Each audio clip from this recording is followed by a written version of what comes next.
right, so I've got Instagram over here. I've got Facebook over here. It's a meta morning, Jason. Indeed. So the question of the day. The question of the day is we sit here, we're in Jackson Hole, Wyoming. Let us know if you've ever been to Jackson Hole in the comments. Yep. If you've ever been here, let us know absolutely. We're super inspired to be here. We come every year and we always come with the same intention. Yep. Let's create the most extraordinary summit ever. Right. Like that's always the goal. And I was reflecting this morning on being here, I guess it'd be close to a year and a few months ago. Yep. When I challenged Jason to say, hey, look, you and I have been on ChatGPT a bunch. That's right. And you know, there's always the talk of, you know, is AI just going to be another fad? No different from when we were early on social. Like, was YouTube really going to be a thing? And now we know it's not just a thing, it is like the thing. Which, by the way, why aren't we live on YouTube right now? We ran out of devices. That's exactly right. I got a cell phone and a laptop.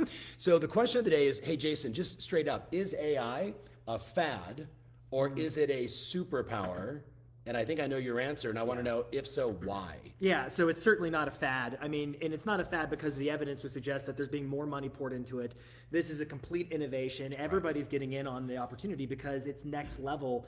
And to me, AI really ties together a lot of the digital revolution we've already been experiencing. Correct. I mean, we're talking about social media and video, and AI is really the missing piece, the assistant to help you really scale it and bring it into the full fold. Yep. So I guess why I would say it's a superpower is because look, we know that digital marketing, we know that digital and technology is what gives a business an edge. Yes. But it also is a massive time suck. Yep. There's a steep learning curve. And so there's a lot that can hold a business practitioner back from leveraging it to the fullest extent. And the superpower of AI is how it can help you scale. The way I'm looking at it, through content on social media, through email marketing, through doing the marketing and the sales and the scripting that is time consuming and super valuable, it's next level for that. So I already saw a comment here and I would love for you to just talk about it. So somebody said, hey, you know, it could be like the most extraordinary thing. It can also be super detrimental. What are your thoughts on that? Yeah, so I mean, any innovation can be detrimental. There's always risk. Any kind of business can have risk. Social media has risk. In fact, I get alerts every day of social media headlines. Do you know how many lawsuits there are about mental health and all the kinds of things attached 100%. To social media? With every innovation comes unintended consequences. Right. And so do I fully expect consequences of AI? Yeah, I mean, it's my personal opinion, certainly. Yes. Only because history would suggest that we've always had consequences for innovation. Yes. But that's not a reason not to innovate. Yes. Does that make sense? Somebody said, hey, move closer to Tom so we can see you better. Okay. All right. Sorry, I'm sorry, balancing. So Jason, I wrote down a bunch of questions and I was thinking about last year because I want to go deep and make this meaningful for the person that's watching. Yep. When you look back to last year, I basically challenged you to say, I want you to break down the what so people have some context for what is it, like what does it mean, and then how, and most importantly, a lot of use cases for how people can save time, make more money, create more content, be more efficient. And the response was overwhelming in the feedback post the summit. It was more, just more. And again, when we pushed, their answers were, I got all the notes here, save me time, increase content output and quality, from social to writing emails to text to reviews to the creation of video scripts and so much more.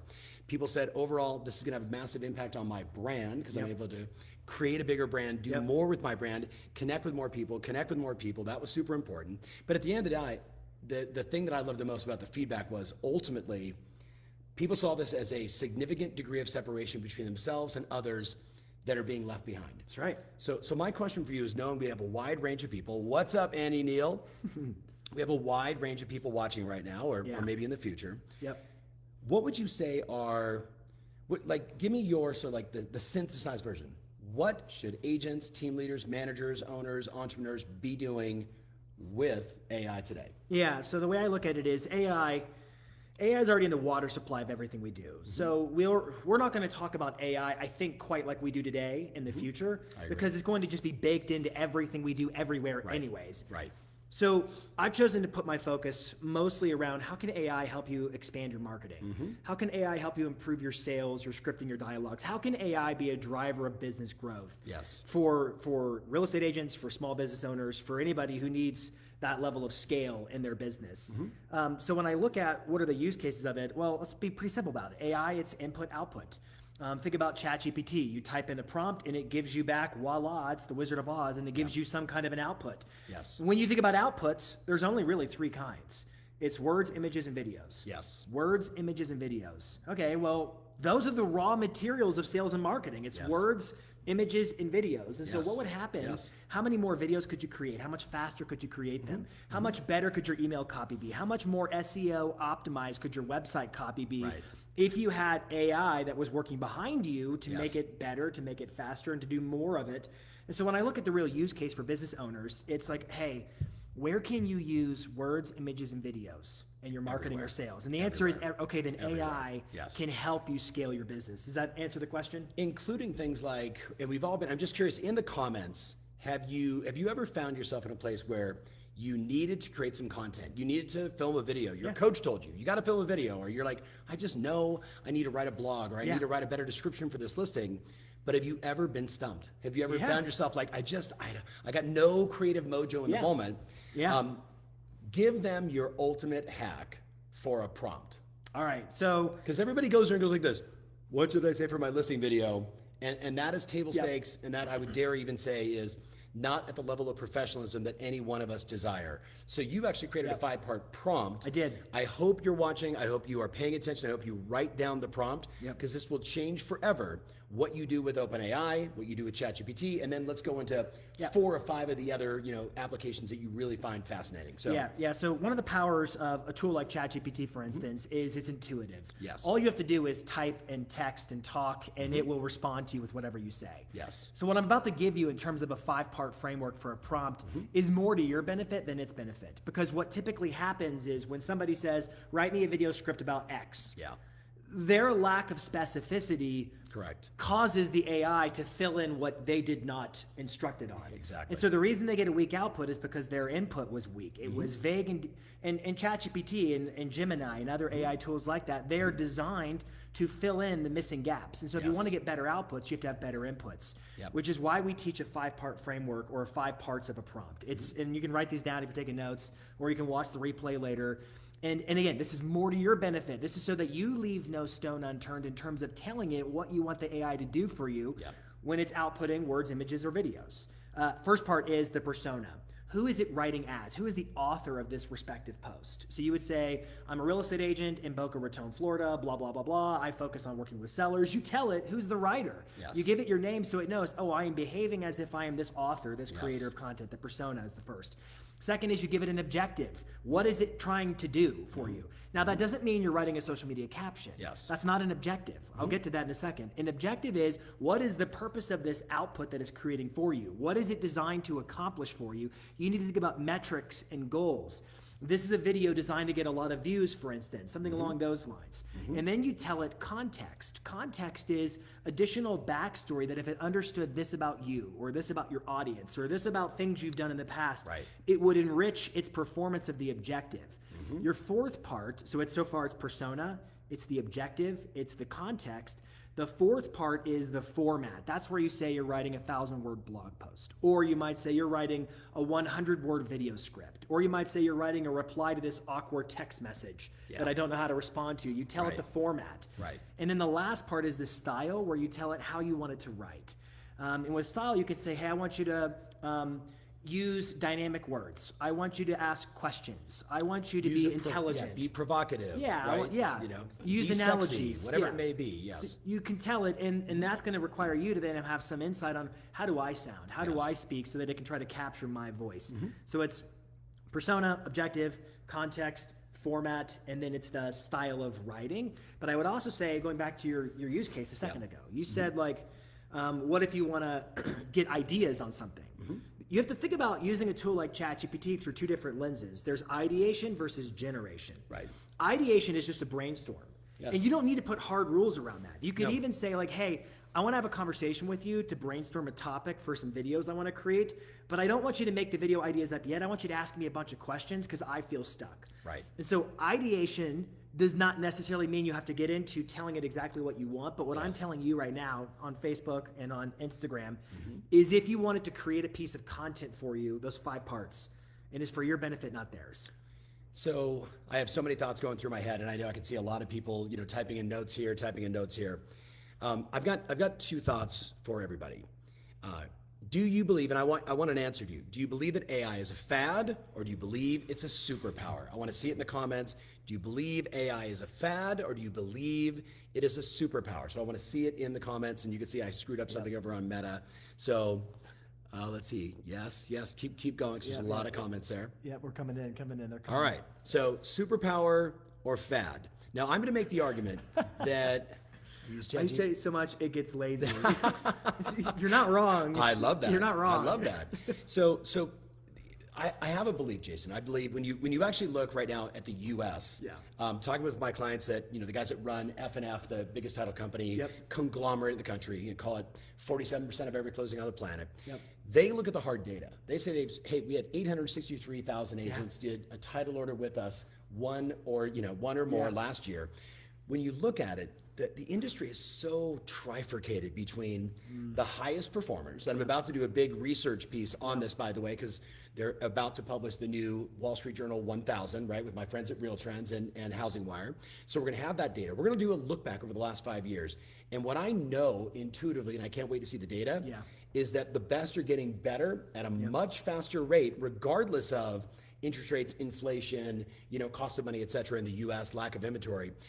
The middle group is really stuck, and we all saw the same NAR report that came out and really publicized it. Half the agents in the country did 0 or 1 transaction. God bless them, they're not even a factor, right? So trifurcate, move them out of the game, they're not there. That middle group, right, and those highest performers, those are the ones that need faster, better, more content ideas, but they also need to separate themselves from the competition. That's right. So the use case of these tools allow them, if worked correctly, if they really get thoughtful, can truly separate themselves from the competition to become, as we like to talk about, the marketplace of one. That's right. The marketplace of one at the minimum for your database. Here's the challenge. There's too many apps. There's too much out there. There is 8 million gurus. Right? How do we cut through the noise and get to what should a real estate professional do to understand these things, or their assistant, or their marketing director, or their 18-year-old son who is living in the basement playing video games? How do we help that person really optimize with AI? So I think this reminds me of when social media launched and when there were apps. And there is this immediate feeling of when you got your iPhone, for instance, or your Android, whatever you have, and all the apps launched, there was this immediate feeling of being overwhelmed by so many choices. And it's that paradox of choice where it creates analysis by paralysis and you don't know what to take action on. And so I think the first order of business is to get clear about, hey, this is just like that time. This is just like when social media came out. This is just like when smartphones came out. And I felt immediately overwhelmed by the learning curve facing me, but I had to get clear on what am I trying to build, because these are simply tools. They are tools, and in fact, this is the modern day pen and paper, typewriter, calculator. It's the modern day version of it. So that's exactly why I put together the program AI Marketing Academy, which is a 4-week intensive that walks through the understanding a business owner needs of exactly how to leverage the tools, what are the right tools, and how do you deploy them to scale your marketing? Because I think it's easy to get lost in the shuffle of, I don't know where to start, I don't know where to begin, I feel like a dinosaur, and then you cause yourself not to take action, when the real opportunity is, hey, let's find the tools that are the best at helping you do more with images, with words, with video, with scaling up your marketing. And so I think for the agent, you might feel overwhelmed if you can look at it through the lens of, hey, at the end of the day, these tools all do the same thing. So it's simply a matter of finding the handful of tools that help me accomplish my marketing and getting clear about what my marketing is. And then working backwards with that end in mind, I think that's where they're going to get the real results from the AI. I agree. Hey, just for fun, everybody tag someone that you know and love that either 1, needs to get better with AI, 2, is just completely avoiding AI, or 3, is really good at AI. So tag a buddy right now. I'm just curious to get their input also when they watch this later. So we launched the AI Academy. There's a lot that I love about this. The thing I love about it the most is that it's only 4 weeks.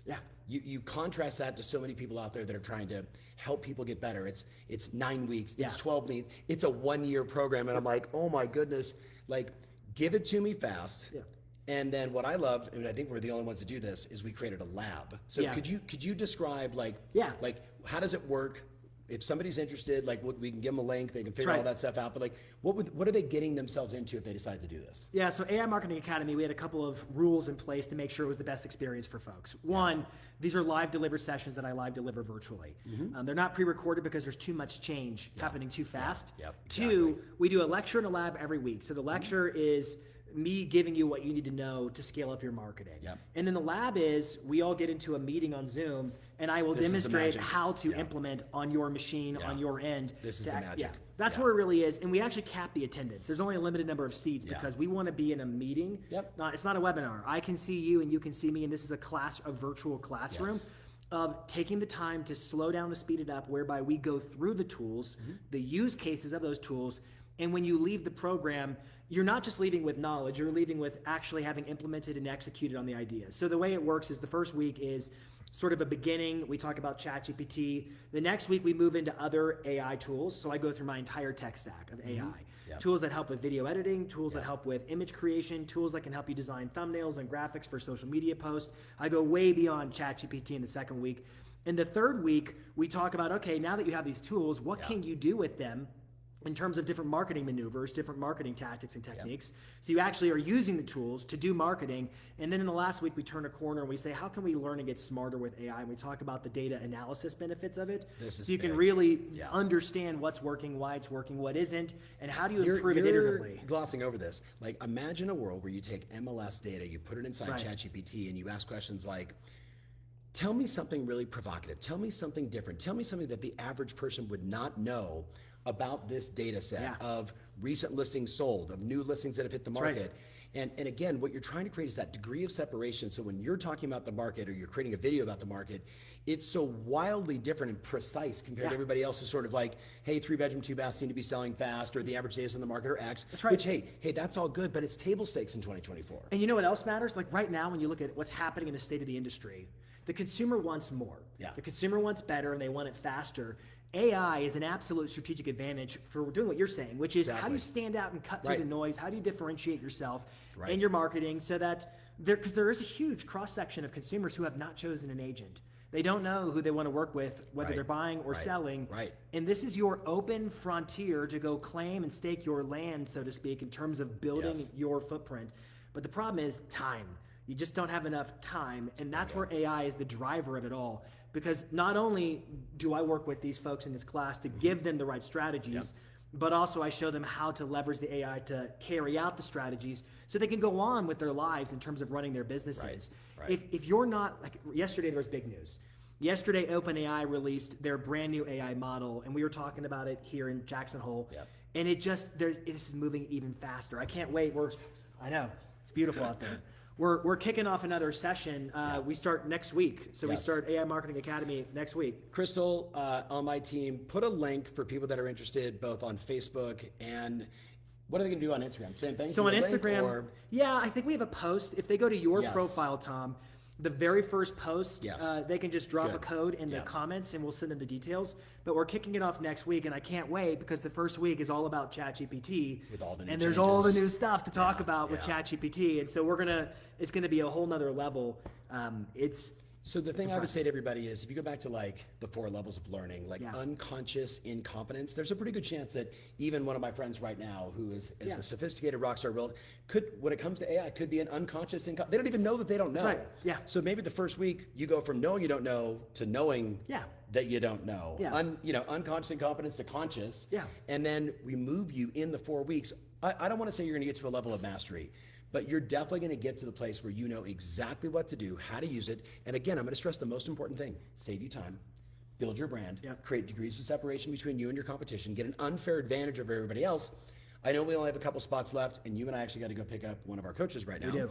So if you want to do this, I encourage you to, again, if you're on Insta, top left in my profile, if it's already sold out, don't sweat it. There's a waiting list. There's a waiting list. Get on the waiting list. But I would challenge everybody, like, you want to talk more about NAR, or do you want to talk about innovation, improving your business? Like, at this point, innovation and improve your business and serve your customers, and using AI to make that happen. So for my friends on Facebook, same thing. There should be a link. We got to bounce. Thank you so much for being in my community. Hey, action solves everything. Just remember that. Action solves everything. Take some action today to improve the quality of your business. God bless you guys. See you right. soon.